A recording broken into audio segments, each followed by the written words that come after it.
Hello दोस्तों, आप सभी का स्वागत है इस चैनल पर। और हम ज्योमेट्री के कुछ बेसिक पोर्शन पढ़ रहे थे। हमने पिछली वीडियो में क्या क्या पढ़ा वो एक बार रिवाइज कर लेते हैं। उसके बाद हम आगे बढ़ते हैं कि क्या क्या पॉइंट और आगे पढ़ना है। उसके बाद हम लोग सवाल करेंगे, ठीक है। तो हम लोग पिछली वीडियो में हमने क्या पढ़ा था? रेखा पढ़ा था, रेखा पढ़ा। रेखा के कितने प्रकार होते हैं, जैसे वक्र रेखा क्या होता है, वक्र रेखा क्या होता है ये पढ़ा हमने। सरल रेखा क्या होता है ये हमने पढ़ा, ठीक है। फिर क्या होता है, हमने समांतर रेखा पढ़ा, समानांतर रेखा पढ़ा। फिर हमने क्या पढ़ा, समपाती रेखा पढ़ा, समपाती रेखा पढ़ा। इसके अलावा हम लोगों ने क्या पढ़ा, तो इसके अलावा हम लोगों ने पढ़ा किरण, किरण भी पढ़ा हमने। फिर हमने रेखा खंड पढ़ा, रेखा खंड हमने पढ़ा। उसके बाद हमने पढ़ा कोण, कोण भी पढ़े हैं हम लोग। फिर कोण में कौन कौन से कोण पढ़े हैं हमने न्यून कोण, एक्यूट एंगल, न्यूनतम कोण क्या होता है ये हमने पढ़ा। सम कोण क्या होता है ये हमने पढ़ा, सम कोण क्या होता है ये हमने पढ़ लिया। अधिक कोण क्या होता है इसके बारे में भी हम जान गए, ठीक है। अधिक कोण क्या क्या होता है, इन सभी के बारे में हम चर्चा पिछली वीडियो में हम कर चुके हैं, ठीक है। तो रेखा क्या होता है ये भी हमने पढ़ लिया है, इन सभी को हमने पढ़ लिया। अब हम आगे वाले पॉइंट पर पढ़ेंगे कि प्रतिवर्ती कोण क्या होता है, ठीक है, पूरक कोण क्या होता है, संपूरक कोण क्या होता है, रैखिक युग्म कोण क्या होते हैं, ठीक है। इन सभी के बारे में हम चर्चा करेंगे, ठीक है। तो देखिए, वक्र रेखा क्या होता है, रेखा अनंत बिंदुओं से मिलकर के एक रेखा का निर्माण होता है। रेखा की केवल लंबाई होती है, ठीक है। रेखा दोनों साइडों अनंत तक जाती है, मतलब दोनों साइड कोई भी एंड पॉइंट नहीं होता है, ठीक है। रेखा को कैसे निरूपित किया जाता है, तो ऐसे ए बी ऐसे भी निरूपित कर सकते हैं या रिप्रेजेंट कर सकते हैं, ऐसे भी कर सकते हैं और इस प्रकार भी किया जा सकता है, ठीक है। वक्र रेखा क्या होता है, टेढ़ी मेढ़ी रेखा जो गई हो उससे हम वक्र रेखा कहते हैं। सरल रेखा क्या होता है कि एक सीध में गई हुई रेखा को हम सरल रेखा कहते हैं। समांतर रेखा क्या होता है कि दो समांतर रेखाएं हैं, इनकी जो बीच का दूरी होती है, मतलब यहाँ से यहाँ तक की जो दूरी है, यहाँ से यहाँ तक, और इसके बीच की जो दूरी है वो क्या होनी चाहिए, समान होनी चाहिए। मतलब यहाँ से यहाँ तक की दूरी है 10 मीटर है, तो यहाँ से यहाँ तक की भी दूरी क्या होनी चाहिए, 10 मीटर होनी चाहिए। मतलब रेखाओं के बीच में जब अंतर समान हो, रेखाओं के बीच में जब अंतर क्या हो, समान हो, तो उसे हम समानांतर रेखा कहते हैं, ठीक है। समपाती रेखा क्या होता है, समपाती रेखा का मतलब है 3 या 3 से अधिक रेखा जब किसी एक ही बिंदु से होकर के जाए तो उसे हम क्या कहते हैं, समपाती रेखा कहते हैं। किरण क्या होता है, किरण का प्रारंभिक बिंदु तो आपको मालूम है, बल्कि तो दूसरे साइड का एंड पॉइंट आपको नहीं मालूम है, ठीक है। रेखाखंड क्या होता है, रेखा का एक टुकड़ा ही रेखाखंड कहलाता है। कोण क्या होता है, कोण किसे कहते हैं, आप बताइए कोण किसे कहते हैं। मतलब कि एक, जैसे देखिए, एक रेखा पर दूसरी रेखा का झुकाव, देखिए ये रेखा क्या हुई, इस रेखा पर झुकी हुई है, ठीक है। तो जो ये होता है इसी को हम कहते हैं कोण। इसे हम थीटा से प्रदर्शित करते हैं और एंगल जो होता है वो हमेशा डिग्री में मापा जाता है। अच्छा, न्यून कोण क्या होता है, न्यून कोण होता है जो 0 अंश से अधिक हो परंतु 90 अंश से कम हो, उसे हम कहते हैं न्यून कोण। सम कोण क्या होता है, जिस कोण की वैल्यू कितनी हो, 90 डिग्री हो, तो उसे हम क्या कहते हैं, समकोण कहते हैं। अधिक कोण क्या होता है, तो अधिक कोण 90 डिग्री से अधिक होना चाहिए परंतु 180 डिग्री से कम होना चाहिए, तो उसे हम क्या कहते हैं, अधिक कोण कहते हैं। तो ये सब चीज़ों के बारे में हम पिछली वीडियो में हम चर्चा कर चुके हैं, हम आगे की चर्चा करते हैं, ठीक है। हारना नहीं है भाई, जो हार गया वो बुज़दिल है, लगे रहना है, ठीक है। अब देखिए, हम लोग आगे की बात करेंगे, ठीक है। आगे की बात करते हैं, नेक्स्ट पॉइंट लेते हैं क्या, प्रतिवर्ती कोण। प्रतिवर्ती कोण, रिफ्लेक्सिव एंगल। प्रतिवर्ती कोण क्या होता है, प्रतिवर्ती कोण, प्रतिवर्ती कोण क्या होता है भाई, तो देखिए ये जो एंगल होता है यहाँ से यहाँ तक का जो एंगल होता है इसी को हम बोलते हैं प्रतिवर्ती कोण। इसी को हम क्या बोलते हैं? प्रतिवर्ती कोण। यहाँ से यहाँ तक का जो एंगल बनता है, बाहरी साइड वाला जो एंगल होता है, इसी को हम बोलते हैं प्रतिवर्ती कोण। ठीक है। यदि ये एंगल आर है, हम मान के चलते हैं कि ये एंगल क्या है? आर है, तो आर की जो वैल्यू होनी चाहिए वो 180 डिग्री से क्या होना चाहिए? अधिक होना चाहिए, परंतु 360 डिग्री से कम होना चाहिए। बात समझ में आई? मतलब जो ये एंगल होगा वो 180 डिग्री से तो अधिक होगा, परंतु 360 डिग्री से कम होगा। जैसे हम मानते हैं कि ये वाला एंगल, अच्छा बताइए, ये वाला एंगल यदि 30 डिग्री है, ये वाला एंगल 30 डिग्री है, तो इसका प्रतिवर्ती कोण कितना होगा? तो आप जानते हैं, समझदार हैं, एक सर्किल कितना होता है? 360 डिग्री का होता है कि नहीं होता है? एक सर्किल कितने डिग्री का होता है? 360 डिग्री का होता है। हमें जानते हैं कि यहाँ पर एक सर्किल बनाते हैं, तो देखिए यहाँ से यहाँ तक की जो दूरी है वो कितनी है? 30 डिग्री है। ठीक है। यदि हम 360 डिग्री में से यदि हम 30 डिग्री को निकाल देते हैं तो क्या बचता है? 330 डिग्री। और 330 डिग्री क्या होगा? यहाँ से यहाँ तक का जो एंगल आएगा वो क्या होगा? 330 डिग्री का एंगल होगा। मतलब 330 डिग्री क्या है? प्रतिवर्ती कोण। अब देखिए 330 क्या है? 180 से अधिक है, परंतु 360 से कम है। ठीक है। तो इसी एंगल को बोलते हैं प्रतिवर्ती कोण। यहाँ से यहाँ तक का एंगल, बाहरी साइड का जो एंगल होता है, इसी को हम बोलते हैं प्रतिवर्ती कोण। ठीक है।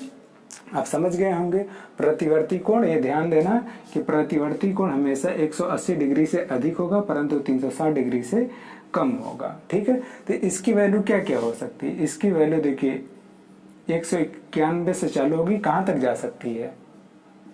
359 डिग्री तक जा सकती है। यहाँ से लेकर के यहाँ तक कोई भी एंगल हो सकता है। यदि यहाँ से लेकर के यहाँ तक कोई एंगल है तो वो क्या होगा? प्रतिवर्ती कोण होगा। ठीक है। अब हम आगे चलते हैं।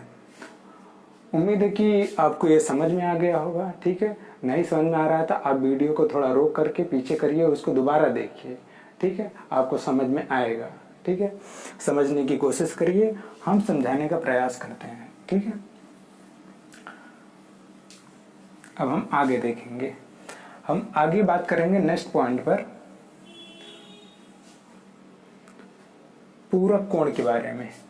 किसके बारे में? पूरक कोण के बारे में। भाई पूरक कोण क्या होता है? बताइए, पूरक कोण क्या होता है? तो देखिए, जब दो कोणों का योग 90 डिग्री के बराबर हो तो उसे हम पूरक कोण कहते हैं। ठीक है। जैसे यहां पर देखिए सामने, देखिए यदि ये वाला एंगल अल्फा है और ये वाला एंगल बीटा है, तो अल्फा प्लस बीटा का जो योग होना चाहिए वो कितना होना चाहिए? 90 डिग्री के बराबर होना चाहिए।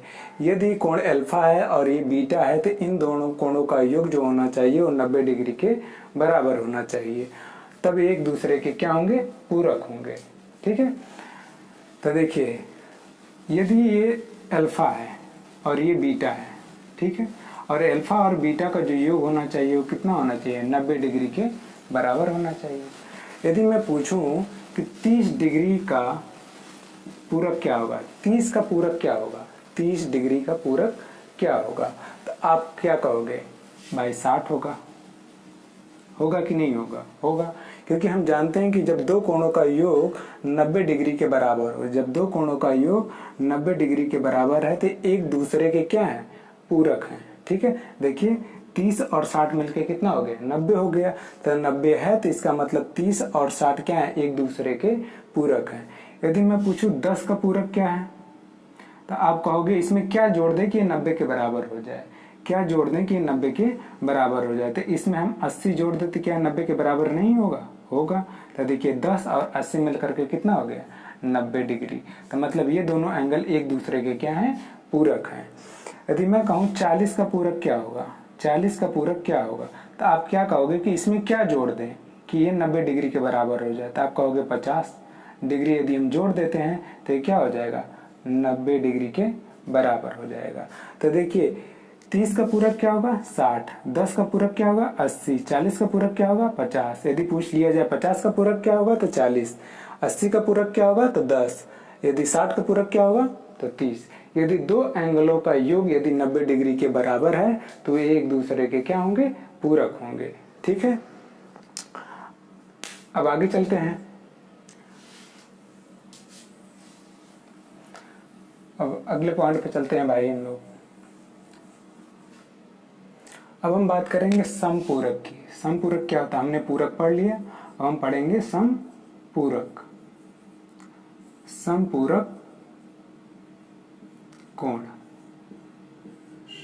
समपूरक क्या होता है भाई, तो देखिए जब दो कोणों का योग 180 डिग्री के बराबर हो तो उसे हम बोलते हैं समपूरक। जब दो एंगल का जो योग होना चाहिए 180 डिग्री के बराबर होना चाहिए तो उसे हम क्या बोलते हैं, समपूरक कोण। देखिए यहाँ पर यदि ये एंगल अल्फा है और ये एंगल क्या है, बीटा है, तो यदि अल्फा प्लस बीटा का जो योग हो यदि 180 डिग्री के बराबर है तो ये एक दूसरे के क्या होंगे, समपूरक होंगे। ठीक है, ये अलग अलग भी हो सकते हैं। जैसे यदि ये कोण क्या है, अल्फा है, और ये कोण क्या है, बीटा है।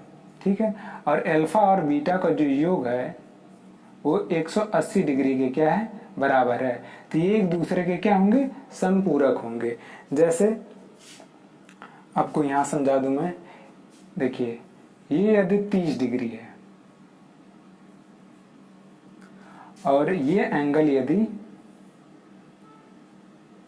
50 डिग्री है, ये एंगल 30 डिग्री है और ये एंगल क्या है, 50 डिग्री है, तो यदि हम इन दोनों एंगल को जोड़ते हैं 30 और 50, 30 और 50, तो ये क्या है, 180 डिग्री के बराबर नहीं है, 180 डिग्री के बराबर है कि नहीं है, तो ये एक दूसरे के क्या है, समपूरक है। ये एक दूसरे के क्या है, समपूरक है।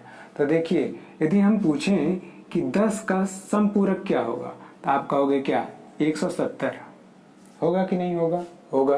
क्यों, क्योंकि इन दोनों कोणों का योग 180 डिग्री के बराबर हो रहा है। ठीक है, अब मैं पूछूं 20 डिग्री का समपूरक क्या होगा तो आप कहोगे 160, होगा कि नहीं होगा, होगा, कि दोनों कोणों का योग 180 डिग्री के बराबर है इसलिए वो समपूरक है। ठीक है, अब देखिए 100 का समपूरक क्या होगा आप कहोगे 80, 70 का समपूरक क्या होगा तो आप कहोगे 110 डिग्री। अब देखिए इन सभी को आप जोड़ेंगे, इन सभी को आप जोड़ेंगे तो क्या निकल के आएगा, 180 डिग्री, इसको भी आप जोड़ोगे तो 180 डिग्री, इसको अभी आप जोड़ोगे तो 180 डिग्री आएगा और इसको भी आप जोड़ोगे तो 180 डिग्री आएगा। यदि ये जोड़ने पर, इन दोनों कोणों को जोड़ने पर 180 डिग्री के बराबर है तो ये एक दूसरे के क्या होंगे, समपूरक होंगे। बात समझ में आई।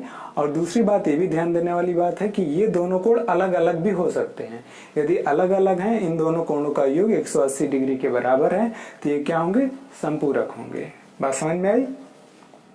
ठीक है, अब चलते हैं नेक्स्ट पॉइंट पर। समपूरक आप समझ लिए होंगे, ठीक है ना। अब नेक्स्ट पॉइंट पे चलते हैं हम लोग। देखिए इसमें कोई बहुत ज़्यादा समझने वाली चीज़ नहीं है, ठीक है, छोटी छोटी चीज़ें आप समझते चले जाइए। ठीक है, यदि कोई चीज़ आपको समझ में नहीं आ रही है तो आप वीडियो के नीचे कमेंट कर सकते हैं, ठीक है, मैं दोबारा आपको समझा सकता हूँ। ठीक, अब देखिए, अब बात करते हैं रैखिक युग्म की। अब बात करते हैं रैखिक युग्म की। अब हम किसकी बात करेंगे, रैखिक युग्म कोण। अब इसकी हम बात करेंगे। अच्छा, इसकी डिफिनीशन कोई बता सकता है, इसकी कोई डिफिनीशन बता सकता है।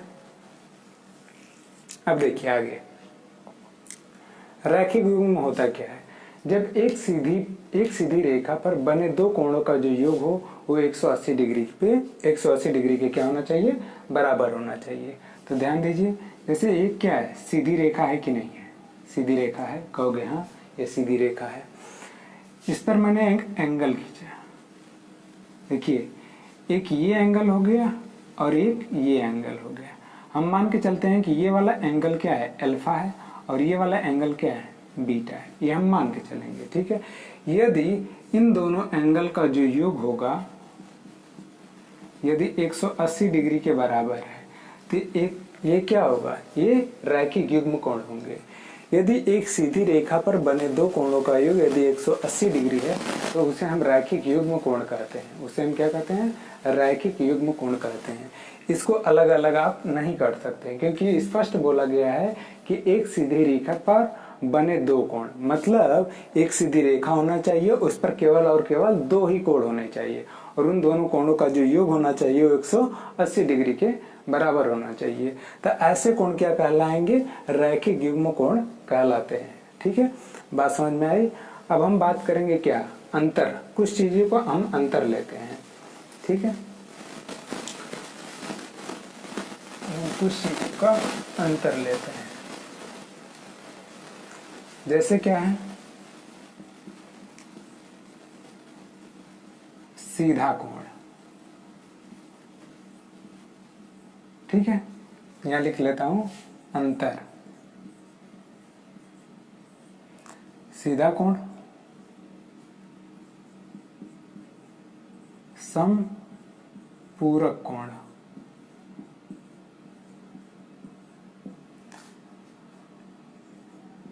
रैखिक युग्म कोण। अच्छा, इन सभी में, इन तीनों में अंतर क्या होता है, इन तीनों में क्या है, अंतर क्या होता है। ठीक है, तो हम एक एक चीजें आपको बताएंगे, आप उसको अंतर समझ जाएंगे कि इस तीनों में क्या होता है, अंतर क्या होता है। ठीक है, तो देखिए ये भी एंगल क्या होता है 180 डिग्री, ये भी दो कोणों का योग 180 डिग्री होता है, ये भी क्या होता है, दो कोणों का योग 180 होता है। तो आप कंफ्यूज ना हो इसके खातिर मैं ये अंतर बता रहा हूँ। ठीक है, तो देखिए एक सीधी रेखा है, मान लीजिए कहीं एक पॉइंट है, यहाँ से जो यहाँ तक का एंगल होता है वो क्या होता है, 180 डिग्री का होता है कि नहीं, बताया था, होता है। तो यहाँ से यहाँ तक का जो एंगल होता है वो 180 डिग्री का होता है। तो देखिए एक सीधी रेखा पर जो है अब कहीं भी एंगल खींचा जा सकता है, मतलब यहाँ पर मैं एक एंगल खींच दूँ, चाहे एक और खींच दूँ, चाहे एक और खींच दूँ, रेखा खींचा जा सकता है। ठीक है, बाकी तो इन सभी एंगलों का जो योग होगा वो क्या होगा, 180 डिग्री होगा। मतलब यदि हम यहाँ से यहाँ तक की बात करूं तो कितना होगा, 180 डिग्री होगा। बाकी तो इसमें क्या होता है कि जब दो कोणों का योग, यदि ये कोण अल्फा है और ये कोण क्या है, बीटा है, यदि अल्फा और बीटा का जो योग है वो क्या होना चाहिए, 180 डिग्री के बराबर होना चाहिए, तभी वो संपूरक कोण कहलाएगा। अब ये क्या हो सकते हैं, अलग अलग भी हो सकते हैं, ये कोई जरूरी नहीं है कि एक ही में हो, या अलग अलग भी हो सकते हैं, पर इन दोनों कोणों का योग जो होना चाहिए वो कितना होना चाहिए, 180 डिग्री के बराबर होना चाहिए। पर रैखिक युग्म में क्या है, देखिए रैखिक युग्म एक सीधी रेखा पर बने दो कोणों का जो योग होना चाहिए वो क्या होना चाहिए, 180 डिग्री। यदि ये एंगल अल्फा है और ये एंगल बीटा है तो अल्फा और बीटा का जो योग होना चाहिए वो क्या होना चाहिए, 180 डिग्री। इसे हम अलग नहीं कर सकते। ठीक है, ये स्पष्ट बोला है कि एक सीधी रेखा होना चाहिए, उस सीधी रेखा पर बने दो कोण होने चाहिए और उन दोनों कोण का योग जो होना चाहिए 180 डिग्री होना चाहिए। अब देखिए संपूरक में क्या होता है कि संपूरक में आप ऐसे भी कर सकते हैं, इन दोनों एंगल का योग 180 डिग्री होना चाहिए और इसे अलग अलग भी किया जा सकता है। और शर्त यह है कि इन दोनों कोणों का योग यदि 180 डिग्री के बराबर है तो ये क्या होंगे, संपूरक हैं। मतलब हमारे बताने का मतलब ये है कि ये दोनों को अलग भी किया जा सकता है। ठीक है, और इन दोनों को अलग नहीं किया जा सकता। ठीक है, अब देखिए सीधा कोण क्या होता है, सीधा कोण बताया हूं कि यहाँ से यहाँ तक का जो एंगल होता है वो हमेशा क्या होता है, 180 डिग्री का होता है। इसमें चाहे जितने भी आप खींच दीजिए लाइन, ठीक है, जो भी एंगल बनेंगे वो 180 ही डिग्री के होंगे। मतलब इन जो भी आप लाइन इसमें खींचिए, ठीक है, तो यहाँ से यहाँ तक के जो एंगल होगा वो क्या होगा, 180 डिग्री का ही होगा। ठीक है, तो ये इसमें अंतर होता है। ठीक है, आप समझ गए होंगे। अब हम बात करते हैं किसकी, शीर्षाभिमुख कोण की। अब बहुत लोग भी जानते हो भी होंगे कि शीर्षाभिमुख कोण क्या होता है। ठीक है, तो सभी के लिए जो ना जानता हो भाई उसके जानकारी के लिए आप देख लीजिए। शीर्षाभिमुख कोण, शीर्षाभिमुख कोण क्या होता है? तो देखिए यहाँ ध्यान से,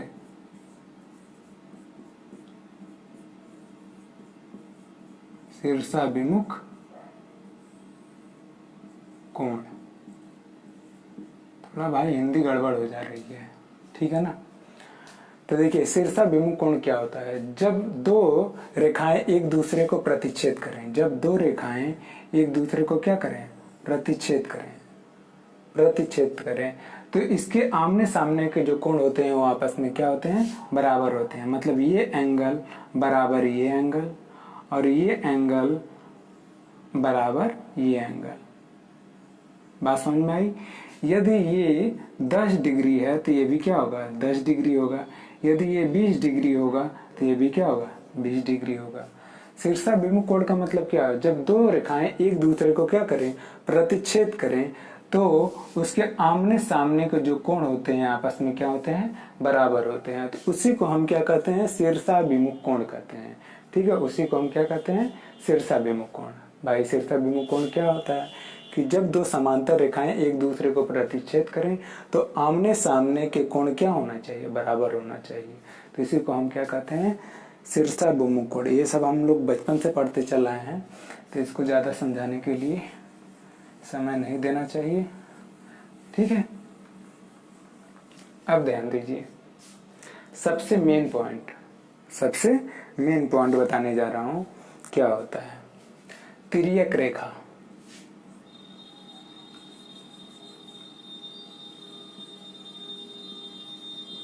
तिर्यक रेखा,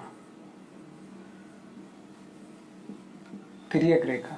देखिए जब दो समांतर रेखा है, ये रेखा और ये रेखा, यदि इस दो समांतर रेखाओं को एक तिर्यक रेखा काटती है, एक रेखा काटती है, ठीक है, तो देखिए ये दोनों रेखाएं तो क्या है?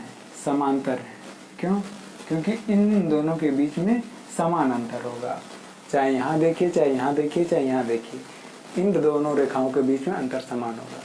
तो जो ये वाली रेखा है, जो इस वाली रेखा को और इस वाली रेखा को क्या कर रही है?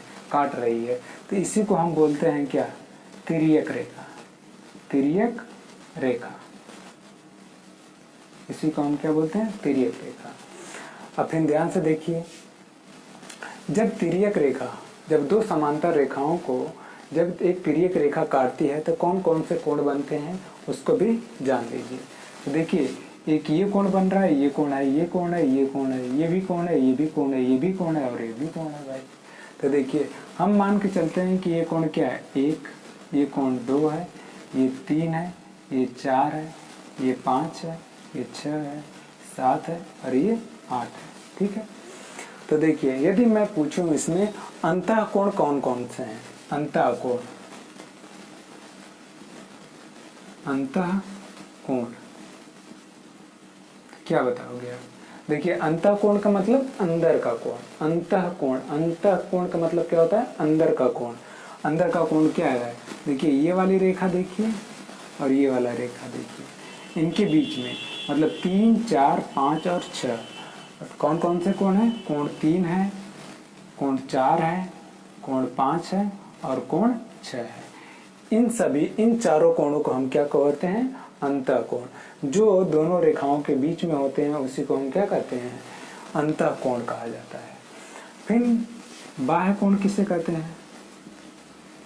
बाह्य कोण, बाह्य कोण किसे कहते हैं भाई? जो रेखा के क्या हो? बाहर हो। जो रेखा को क्या, रेखा के क्या हो? बाहर हो। देखिए ये रेखा के बाहर है और ये वाला भी एंगल क्या है? रेखा के बाहर है। मतलब कोण 1, कोण 2 और कोण 7 और कोण 8, ये होंगे बाह्य कोण। बाह्य कोण का मतलब बाहर का कोण। जैसे 1 हो गया, 2 हो गया, 7 हो गया और 8 हो गया। ये देखिए इन दोनों रेखाओं के क्या है? बाहर है। इसे हम बोलते हैं क्या? बाह्य कोण बोला जाता है। अंतः कोण कौन कौन से होते हैं? जो इन दोनों रेखाओं के अंदर हो, ठीक है। जैसे 3 हो गया, 4 हो गया, 5 हो गया और 6 हो गया, ठीक है। अब आगे देखिए संगत कोण। संगत कोण, संगत कोण कौन कौन से होते हैं भाई? देखिए संगत कोण का मतलब एक जैसे। संगत कोण का मतलब क्या होता है? एक जैसे। देखिए संगत कोण कौन कौन से होते हैं? देखिए कोण ये और कोण ये वाला। तो जो कोण 1 होगा वही कोण 5 भी होगा। मतलब यदि ये 20 डिग्री है तो ये भी 20 डिग्री होगा। ध्यान दीजिएगा बात, यदि ये वाला एंगल 20 डिग्री है तो ये भी क्या होगा? 20 डिग्री होगा। ठीक है, मतलब संगत का मतलब आप समझिए कि एक जैसा। एक जैसा का मतलब क्या होना चाहिए कि यदि ये वाला एंगल 20 डिग्री है तो ये वाला भी एंगल क्या होगा? 20 डिग्री होगा। ठीक है, हमेशा एक को छोड़ करके संगत कोण बनता है। एक को छोड़ करके, देखिए इन दोनों कोणों के बीच में एक का अंतर है, एक कोण का। ठीक है, ये कोण और ये कोण क्या कहलाएंगे? संगत कोण। उसी प्रकार ये वाला कोण और ये वाला कोण भी आपस में बराबर होंगे। ठीक है, एक जैसे होंगे, मतलब कोण 3 बराबर कोण 7 के। देखिए इन दोनों कोणों के बीच में एक कोण का अंतर है, तो 3 और 7 क्या होंगे? एक दूसरे के बराबर होंगे, मतलब एक जैसे होंगे। यदि कोण 30 होगा तो ये भी कोण 30 होगा। उसी प्रकार तिर्यक रेखा के इधर भी देख लीजिए कौन कौन से संगत होंगे। जैसे कोण 2 हो गया, कोण 2 किसके बराबर होगा? एक कोण छोड़ करके कोण 6, कोण 6 के बराबर होगा। मतलब यदि ये कोण 50 डिग्री है तो ये भी कोण क्या होगा? 50 डिग्री होगा। ठीक है, उसी प्रकार आगे देखते हैं इसमें और संगत क्या होगा। देखिए कोण 4 और कोण 8 भी आपस में बराबर होंगे, तो कोण 4 और कोण 8 भी आपस में क्या होंगे? संगत होंगे। मतलब ये वाला कोण यदि 100 डिग्री है तो ये भी वाला कोण क्या होगा? 100 डिग्री होगा। तो एक दूसरे के क्या होंगे? संगत होंगे। संगत का मतलब क्या होता है? एक साथ, बराबर।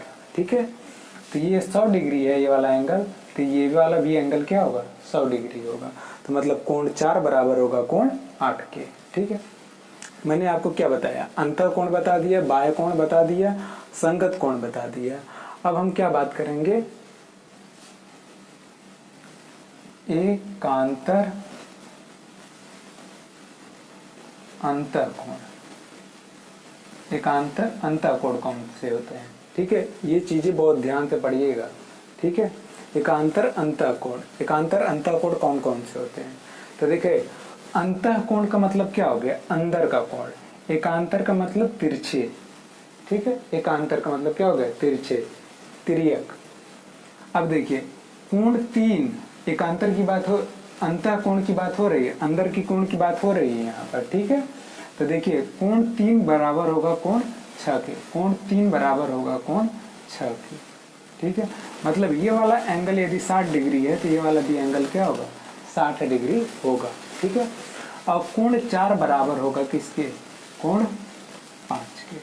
तो ये वाला कोण यदि 100 डिग्री है तो ये भी क्या होगा? 100 डिग्री होगा। ठीक है, एक दूसरे के बराबर है। ये वाला एंगल 100 है तो ये भी 100 होगा। ठीक है, तो इसे हम बोलते हैं एकांतर अंतःकोण। ठीक है, कोण 3 बराबर होगा कोण 6 के, कोण 4 बराबर होगा कोण 5 के। ठीक है, तो इन कोणों को हम क्या बोलते हैं? एकांतर अंतःकोण बोलते हैं।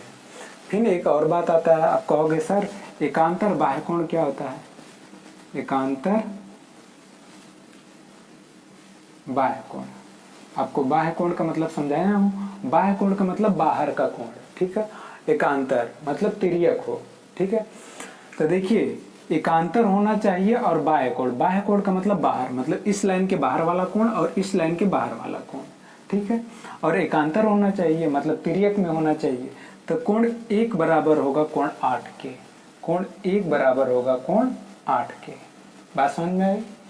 कोण 1 बराबर किसके होगा? देखिए ये भी कोण बाहर है, ये भी कोण बाहर है, और एक दूसरे के क्या है? तिर्यक है। ठीक है, तो कोण 1 बराबर होगा कोण 8 के। उसी प्रकार कोण 2 बराबर होगा कोण 7 के। कोण 2 बराबर होगा कोण 7 के। यदि ये वाला एंगल 60 डिग्री है तो ये वाला भी एंगल क्या होगा? 60 डिग्री होगा। यदि ये वाला एंगल 100 डिग्री है तो ये वाला भी एंगल क्या होगा? 100 डिग्री होगा। मतलब ये भी 100 है तो ये भी 100 होगा। ठीक है, तो उसको हम बोलते हैं एकांतर अंतःकोण। ये आपस में क्या होंगे? बराबर होंगे। ये कोण भी आपस में बराबर होंगे और ये कोण और ये कोण आपस में बराबर होंगे। अंतःकोण में क्या होता है कि ये वाला एंगल और ये वाला एंगल आपस में बराबर होते हैं, और ये वाला एंगल आपस में बराबर होते हैं। ठीक है। संगत कोण में क्या क्या होता है? संगत कोण में होता है यदि आप इसको पकड़ोगे तो एक को छोड़ करके दूसरे को पकड़ोगे तो ये वाला कोण और ये वाला कोण आपस में क्या होंगे? बराबर होंगे। ठीक है। यदि ये वाला कोण पकड़ रहे हैं तो ये वाला एंगल और ये वाला एंगल आपस में बराबर होंगे। मतलब एक को छोड़ करके ये वाला पकड़ रहे हो तो इसको छोड़ोगे, इसको पकड़ोगे। ठीक है। एक के अंतर पर, मतलब कोण तीन किसके बराबर होगा? कोण 7 के बराबर होगा। ठीक है। उसी प्रकार कोण 2 बराबर होगा किसके? कोण 6 के। एक के अंतर पर हो रहा है तो देखिए ये वाला एंगल और ये वाला एंगल आपस में बराबर होंगे। उसी प्रकार ये वाला एंगल और ये वाला एंगल आपस में बराबर होंगे। ये क्या होंगे? एक दूसरे के संगत होंगे। संगत का मतलब एक जैसे। ठीक है। अब अंतःकोण भी बता दिया। अंतःकोण का मतलब दोनों रेखाओं के बीच में, इसको हम अंतःकोण बोलते हैं। बाह्य कोण का मतलब क्या होता है? जो रेखा के बाहर हो, जो रेखा के क्या हो? बाहर हो, उसे हम बोलते हैं। जैसे ये वाला कोण, ये कोण, ये कोण, ये कोण, ये होते हैं बाह्य कोण। ठीक है। तो आपको लाइन और एंगल के सारे पॉइंट मैंने करा दिए हैं। अब हम आगे से सवाल करेंगे। ठीक है।